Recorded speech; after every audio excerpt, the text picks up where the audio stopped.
Oh, hi, welcome back to YouTube 2010. We're doing an ancestral reading today. If you found this, it's for you. You'll know because it'll resonate. This is a dog, it's not my dog. This is a nice house, it's not my house. Okay, so the first set of cards, what ancestors are with us here today in this reading?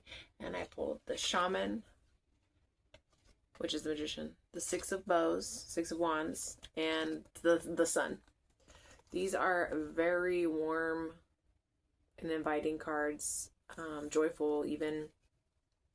But more than anything, I would say that these are some of our very most ancient ancestors that we're talking about here, that we're dealing with here. The ones who first tapped into that spiritual fire. The very root of that spiritual fire for us.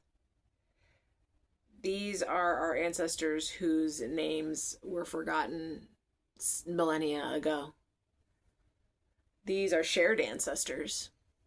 You know, you're not going to find them on Ancestry.com or in any lineage. These are the ancestors that we all share as a human species, which is beautiful, which is a message to all of us. The second card we pulled, which is, what is the message? What do they wish to tell us? And we pulled the Empress, or the Green Woman, in this deck, the Wildwood Tarot.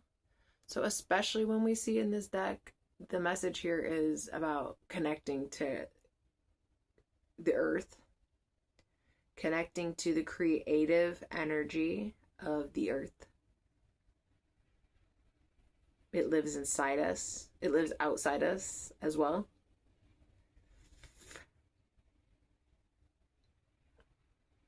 The healing energy of creation.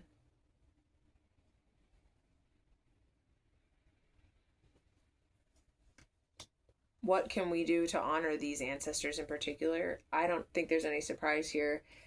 Three of Cups, joy. Be joyful with one another. Connect with one another and celebrate.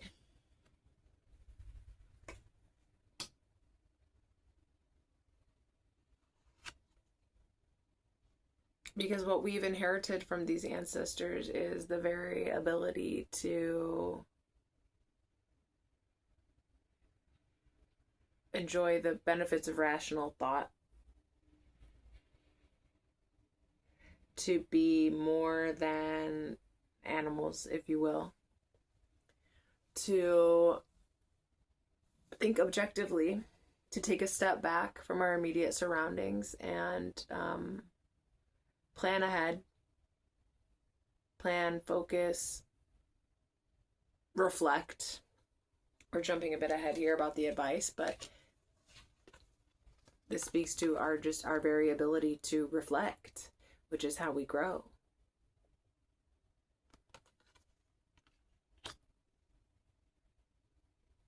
So when I pull a card for family patterns that have been passed down, let's be clear, as I mentioned, these ancestors are a part of all of our families. We're not talking about great-grandma here. We're talking about the first great-grandma. So family patterns that have been passed down, Ace of Stones, Ace of Pentacles, the foundation of life. Exactly. These ancestors have given us the foundation of all life, all human life on Earth, is what we're talking about here. So it may behoove us to think in those terms, to go back that far, to understand more about how they lived and survived, because I don't think we've changed as much as we think we have. That's the big thing. Our species just isn't as different as we might want to believe.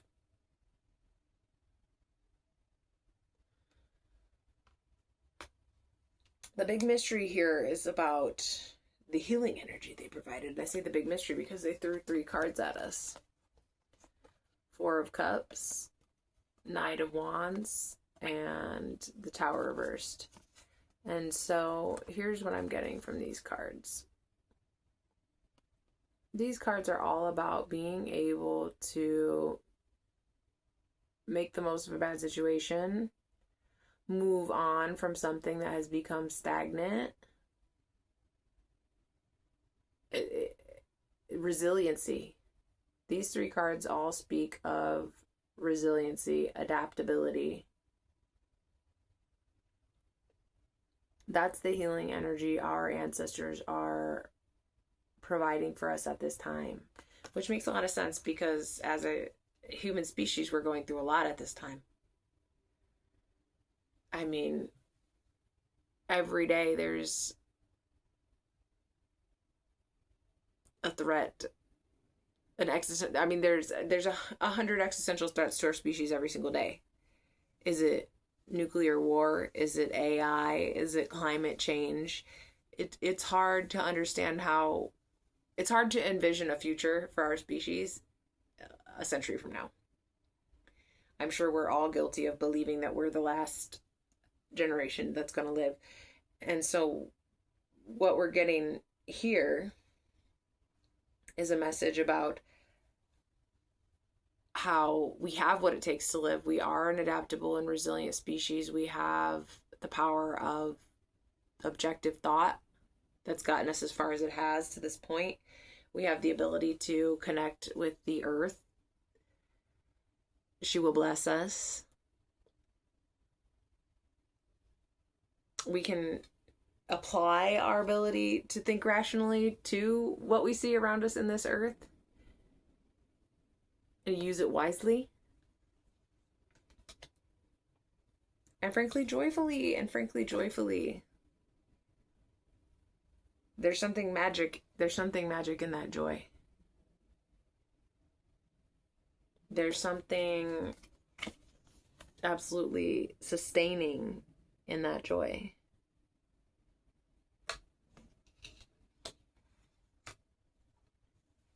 The advice here is number 12, the mirror, all about self-reflection. Ordinarily, it would be the Hanged Man in the Rider-Waite deck, which is about getting a new perspective.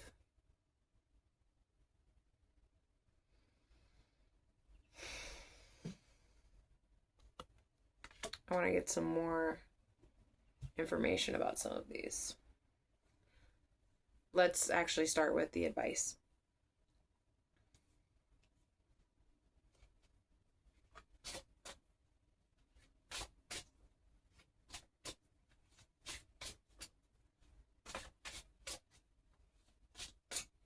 There's something really important going on with this card, though, that I want to bring your attention to. Can you see? It looks like she's looking into an orb, like a looking glass, like a crystal ball, but it is also the moon, number one. That's interesting to me. And number two, the imagery of death, mortality. As I was mentioning, there are existential threats to our personal lives and to our collective lives that each of us is facing every day. More so now than ever. Like more, I'm sure, within the last year. I think we've all been reflecting on our own mortality. The mortality of the species as well. And I think, I don't know about you, but I've grown a lot from doing that. There's a lot of room to grow by coming to terms with the reality of that. Our own mortality as individuals, none of us is going to live forever, no matter what. No matter what. Even if you lived a happy life with no struggles, eventually you're going to die, because all life dies, because death is a part of life. And reflecting on our mortality as a species, which I think is a uniquely 20th and 21st century situation. I don't know, correct me if I'm wrong. None of us have been alive longer than that, so I don't know who's gonna correct me, but just this idea that we could wipe out the whole human race with like one nuclear bomb, which probably is an exaggeration, but a few nuclear bombs and it could all be over. Or this idea that we're building our own end, our own destruction by creating AI to replace us. Now that's a mind fuck. So anyway, I was gonna get some more information on the mirror here. as far as our advice moving forward, reflection, self-reflection, reflection on mortality. How is that going to help us? How is that going to help us?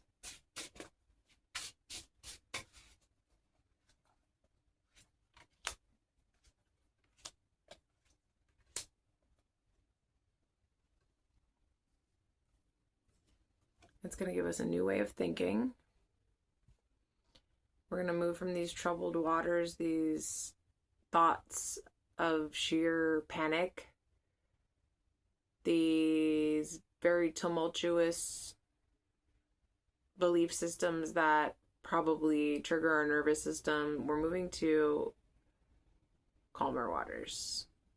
If we can reflect on our own mortality, if we can remind ourselves that death is, as I said, death is a part of life, it's a lot less scary when we can do that. It's also going to give us strength in the face of these existential crises. Knowing we're not alone gives us strength. Knowing that our ancestors have been through this, that untold generations of human beings have been through this, that this living and dying and being challenged is literally just how life happens, how life evolves, how our ancestors got us here.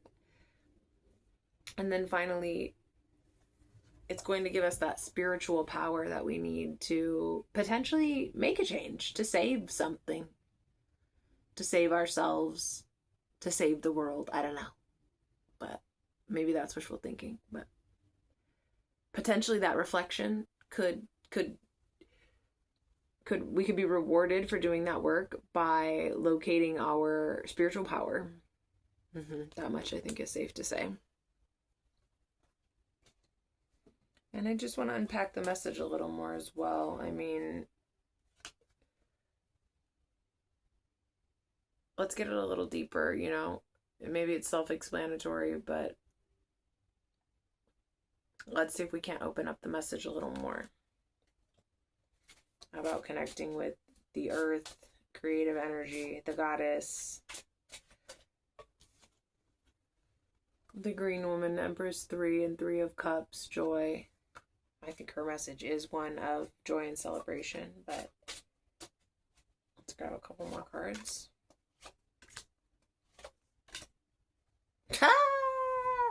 Three of Cups came out again. So we're doubling down on that one. We're certain about that one. The Fool. Don't be afraid. The Fool is like the ultimate don't be afraid card, if you're asking me. Like, come what may, you just got to do it. That's what life is all about. And the Hangman, which again is the same card as the Mirror in the Wildwood Tarot. It's all about getting a new perspective. I'm holding him upside down. I apologize. It's all about getting a new perspective, seeing things from a different way. And that way, that new perspective, I really think it's like, come what may, in the face of disaster. Remember, this was reversed. So in the face of disaster, what can we learn? How can we grow out of it? Well, we can grow out of it by being optimistic, by being grateful, by seeing every beautiful thing that life has to offer, and as I mentioned before, that life includes death, and that's not something to be afraid of, that's a journey we want to go on no matter how it ends, come what may.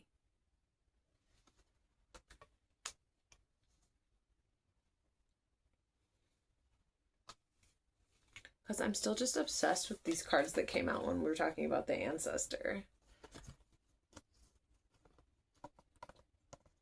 I want to talk to the shaman a little bit more. I'm going to pull some cards for the shaman. See if he has anything else he wants to say.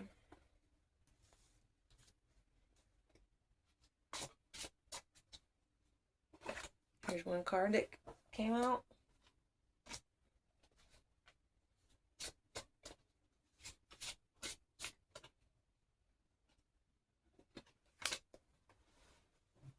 This is actually a really interesting message, in the sense that it's different from the other one that we have here. So I'm glad we talked to the shaman. What I'm getting from this here, Five of Swords, is you may have become really convinced of an idea, of a particular perspective that you believe is right, and you could defend it to the death, but that's certainly not making you any friends. It's not bringing people together. In fact, you're really out of balance, because instead of considering all sides of a problem or a situation, you're simply trying to win an argument. So again, the Hanged Man, it's about getting a new perspective. And Ace of Swords, new ideas, being higher minded, taking all perspectives into consideration. That's what the shaman's saying.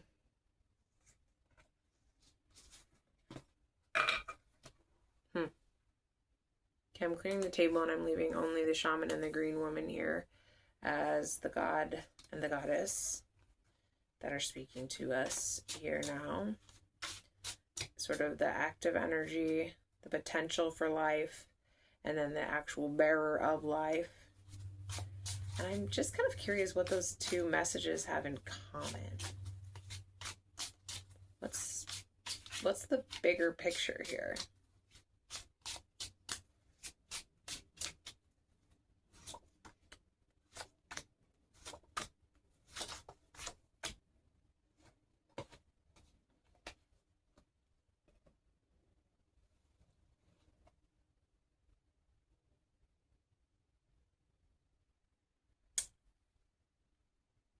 Queen of Pentacles reversed and the Devil.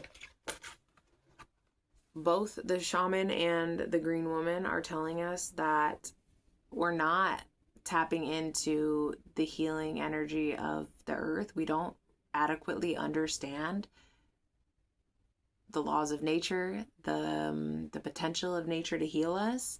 And that's because the Devil card, we're living in a world where where the magic has been stripped from nature, where the idea is that the earth is just dead stuff, like inanimate stuff, whereas our pagan ancestors knew that every rock is alive, every tree speaks to us, the wind is magic. These are all understandings that they had that we no longer have. We think we've got it all figured out. We think we're done thinking. And that's dangerous. It's deadened our spiritual spark. Our curiosity, our spiritual curiosity is dead. So the big task, both of them know this, the big task is to get that back.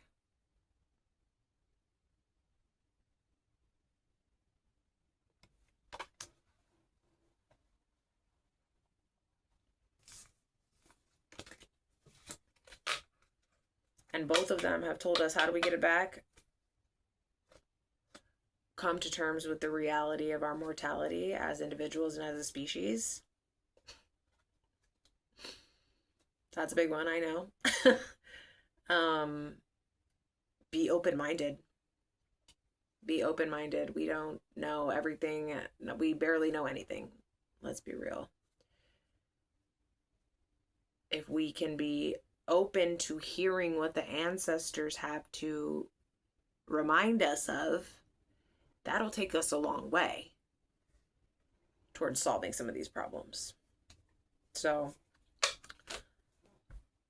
you're here now, you're doing what they're asking, and I think that's a beautiful thing. So thanks for being here with us today, and let's do it again.